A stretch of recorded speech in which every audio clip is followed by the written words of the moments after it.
لیکن ان تمام مادی اور روحانی نعمتوں کا اگر جائزہ لیں تو 3 نعمتیں اللہ تبارک و تعالی نے ایسی عطا فرمائی ہیں کہ وہ ساری کی ساری نعمتیں انہی 3 نعمتوں پر مدار رکھتی ہیں. اور وہ 3 نعمتیں کون سی ہیں؟ پہلی بیت اللہ کی نعمت. اللہ نے آسمانوں سے اتار کر اپنا گھر زمین پر ڈال دیا. اللہ نے اپنا گھر کعبۃ اللہ زمین پر قائم کر دیا. آسمانوں پر تھا، زمین پر اللہ نے اپنا گھر. اور بادشاہوں کے بادشاہ نے جس جگہ پہ اپنا گھر بنایا ہو، آج ملک کا سربراہ جس محلے میں اپنا گھر بناتا ہے اس محلے کی قیمت بڑھ جاتی ہے. اس بادشاہوں کے بادشاہ نے اپنا گھر زمین پر اتار دیا. اس زمین کی قدر و قیمت کا عالم کیا ہوگا؟ ظاہر ہے کہ پھر آسمان والے زمین کے سامنے جھکیں گے. اس زمین کو گویا کہ وہ رش کے ملائکہ بن جاتی ہے. تو ایک کعبۃ اللہ کی نعمت اللہ تبارک و تعالی نے اپنا گھر زمین پر اتارا. اور دوسری رسول اللہ کی نعمت اللہ تبارک و تعالی نے رسول اللہ کی ذات عالی انسانیت کو عطا کی. اور تیسری کتاب اللہ کی نعمت کہ اللہ تبارک و تعالی نے اپنی کتاب عطا کر دی ہے. یہ 3 ایسی نعمتیں ہیں کہ ساری مادی اور روحانی نعمتیں ایک طرف، اور یہ 3 نعمتیں ایک طرف ہیں. ایک کعبۃ اللہ کی نعمت، دوسری رسول اللہ کی نعمت، اور تیسری کتاب اللہ کی نعمت. اور مزے کی بات یہ ہے ان تینوں نعمتوں میں سے بھی سب سے مرکزی نعمت ایک ہے، اور وہ رسول اللہ کی نعمت. رسول اللہ ہے تو بیت اللہ ملا، رسول اللہ ہے تو کتاب اللہ ملی. تو گویا کہ رسول اللہ صلی اللہ علیہ وسلم کی ذات عالی یہ وہ نعمت ہے کہ جو ساری کی ساری کائنات کی نعمتیں اس کے ارد گرد گھومتی ہیں. نعرہ تکبیر، اللہ اکبر، نعرہ رسالت، محمد رسول اللہ، تاجدار ختم نبوت، زندہ باد. تو رسول اللہ کی نعمت. اور تبھی تو یہ وہ نعمت ہے کہ یہ واحد نعمت ہے کہ اللہ نے اس نعمت کا احسان جتلایا ہے. کسی نعمت کا احسان نہیں جتلایا کہ دیکھو میں نے تم پر یہ انعام کیا ہے.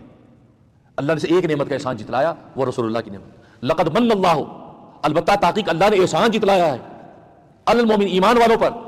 یعنی اللہ نے کتنی نعمتیں اتاری ہیں میں نے بتایا، احاطہ شمار میں نہیں آتی ہیں.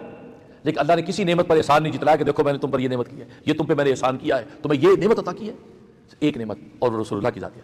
لقد من اللہ، البتہ تحقیق احسان جتلایا اللہ تبارک و تعالی نے ایمان والوں پر. احسان کر دیا ایمان والوں پر.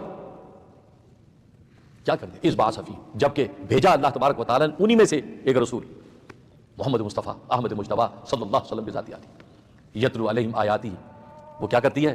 وہ قرآن کریم یعنی کتاب اللہ کی تلاوت کرتی ہے ان کے سامنے. قرآن کریم کی ادائیگی کا سلیقہ سکھلاتی ہے یہ ذات.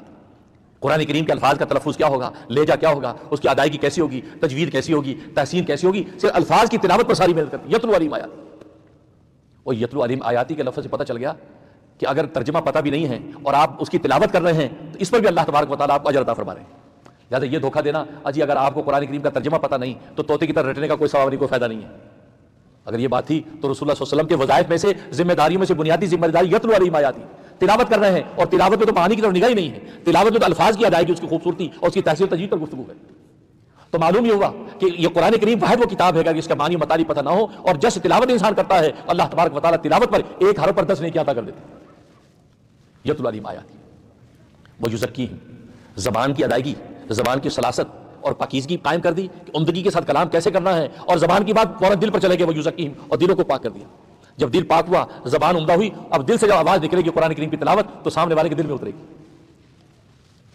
دل سے جو بات نکلتی ہے اثر رکھتی ہے، دل سے جو بات نکلتی ہے اثر رکھتی ہے، پر نہیں طاقت پرواز مگر رکھتی ہے. اس لیے دلوں ویزکیہم، دلوں کو پاک کرتے ہیں، تزکیہ نفس کرتے ہیں. ویعلمہم الکتاب، جس کتاب جس کی تلاوت کی تھی اس کی تعلیم دیتے ہیں، یعنی اس کے مطالب، اس کے معارف، اس کے معانی، اس کے مسائل وہ بیان کرتے ہیں. ویعلمہم الکتاب. اب یہ معنی کی تیسری ذمہ داری آئی، یتلو کی پہلی ذمہ داری. لہٰذا یہ کہنا کہ قرآن کریم کا اگر ترجمہ پتہ نہیں تو تلاوت کا فائدہ نہیں، فائدہ ہے.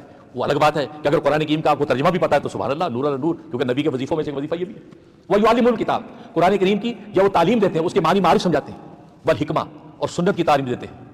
وے آف لائف بتلاتے ہیں، کھانا کیسے ہے، پینا کیسے ہے، گفتار رفتار کیسی ہوگی، کردار و اخلاق کیسا ہوگا، نشست و برخاست کیسی ہوگی، سونا جاگنا کیسے ہوگا. ایک ایک زندگی کے ادا کی تعلیم دیتے ہیں کہ یہ سنتیں کیسے ہوگی. والحکمہ، حکمت کی تعلیم، یعنی سنت کی تعلیم دیتے ہیں. تو وہ کہ 4 وظائف تو اللہ تبارک و تعالی نے نبی کریم صلی اللہ علیہ وسلم کی ذات عالی جو انسانیت کو دی تو اس پر احسان جتلایا ہے. یہ وہ انعام ہے کہ جو میں نے ایمان والوں پہ کیا. من انفسہم، انہی میں سے ہیں. یہ نہیں کہ آسمان سے کوئی فرشتہ لا کے اتار دیا ہو اور یہ کہا کہ ہم تو ان کو پہچانتے نہیں ہیں، ان کا انداز زندگی الگ ہوگا. نہیں، انہی میں سے ہیں، انہی میں نے شب و روز گزارے، یہ پیغمبر تمہیں بھیجا ہے.